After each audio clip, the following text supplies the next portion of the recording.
Hi, hello everyone. My name is Henry Villar, and I'm going to share with you today how I moved from Mexico to the United States. Again, my name is Henry Villar, and the first thing that maybe you ask, Henry, where this coming from, right? Being from Mexico. So I will tell you that to give you the big picture before I get in details is I had been in the United States since 2000, so I had been here for 13 years. My first experience living here is when my complete name is Jesus Enrique Villar Peguero. So as you can see, it's a long name. So being here, somebody saw my badge and saw my name, my first name, right? And the first thing that she asked me was, how you pronounce your name, Jesus or Jesus? And at that moment, I believe that I started thinking, I need to change my name for a better, more short and useful name here. So my name, I changed to Henry Villar. So that's why I introduce myself with Henry Villar instead of Jesus Enrique Villar Peguero. Okay, so now the experience that I have moving from Mexico to this country, I need to go back to the 1993. I was graduated from the Naval Academy in Mexico. I graduated as a Navy officer, as a hydrographic engineer.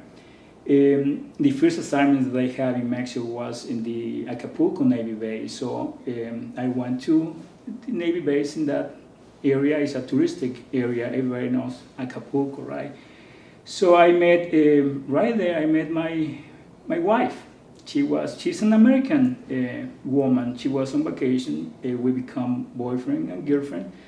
That happened around 1995. After 1 year, we decided to get married. So in 1996, we got married, and contrary to those couples, American and Mexican couples, that the American citizen brings the Mexican citizen to this country, that didn't happen in my case in 1996. I brought my wife to Mexico. So we were living in Mexico for 4 years. Everything was good. I was in the armed forces. As you can imagine, it was a little difficult for her. I was all the time deployed, doing military operations. She was alone. All her family is from this area. So in 2000, we were expecting our first and only child or daughter. And she asked me to have the baby in the United States, and I agreed with that.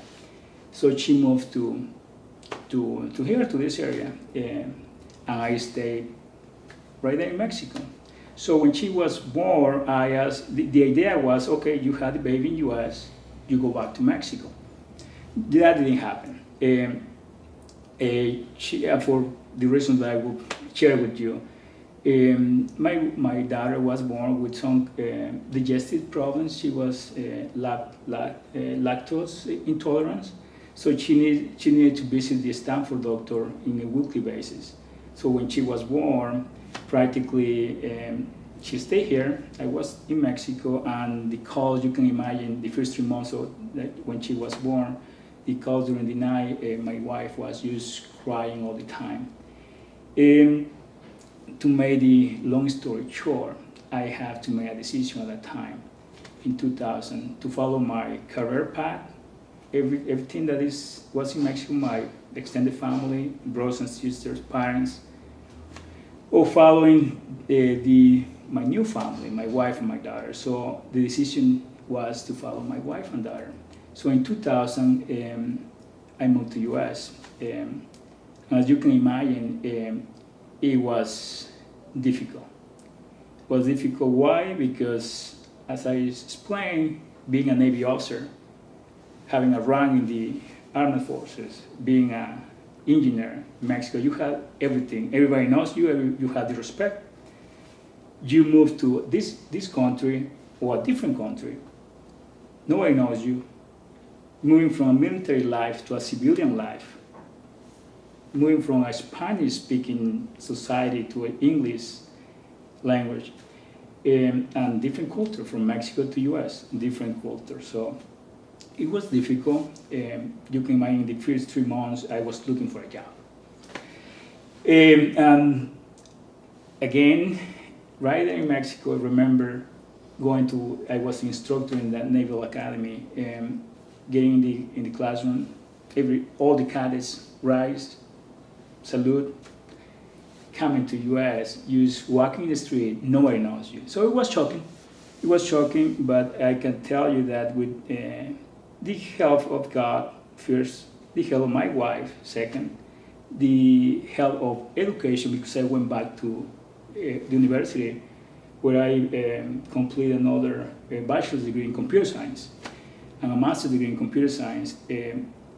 Things got better, and of course, at that time when I was in the school, I have 1, 2, 3 jobs, and school and family. So it was difficult, but you need to believe in yourself, being consistent, and adapt. And of course, I want to share with you that to be able to adapt to this new culture, this new country, you need to be willing to change. So I changed big time. As you can imagine, Mexican culture, American culture. I grew up in a family of 10 where my mother was doing everything. So I was expecting my wife to do everything in my house, right? So that didn't happen. She was working, I was working, so when I was there in Mexico, my mother was cooking, she was cleaning, she was taking care of the kids, she was doing this and that. Yeah, my wife said, but she didn't work. At that moment, she's right. So my mentality needs to adjust and change.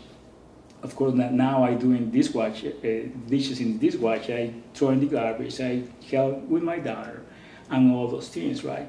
In the same way, the culture here, right? In Mexico, there are people in Mexico who are from Japan, but they were born in Mexico, and when they born, they're Mexicans. So for me, coming to US, some people were asking me, how you would like for us to refer to you, Latino, Spanish? I say, I'm Mexican. I'm from Mexico, call me Mexican. And the thing is also, what I discovered right here, I become to the realization that the perception is different. People in this country, for the countries that the people are coming from, they never get that I was from Mexico. You tell me why, I don't know why. As you can hear right now, I have an accent.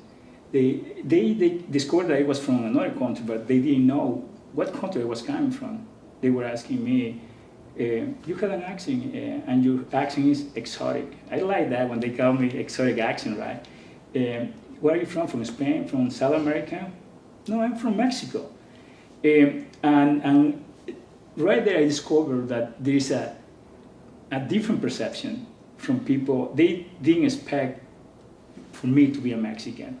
And you start understanding the perception that people have for specific countries. So as you can see, I have changed. I have been 13 years in this country. I love where I'm coming from. I love Mexico. I love this country. This country gave me a great opportunity to continue to be productive and give me another chance for my second phase of my life. So I love Mexico and I love US. So it's a combination that I pass into my daughter. She was born here. She has half. And now I'm passing the traditions, the love, and the culture. But I don't know now, when they ask me how you want to call your daughter, I don't know how to call her. For me, she's an American. And she needs to identify herself and be proud of who she is, as I am proud of who I am. So that is my story from Mexico to US.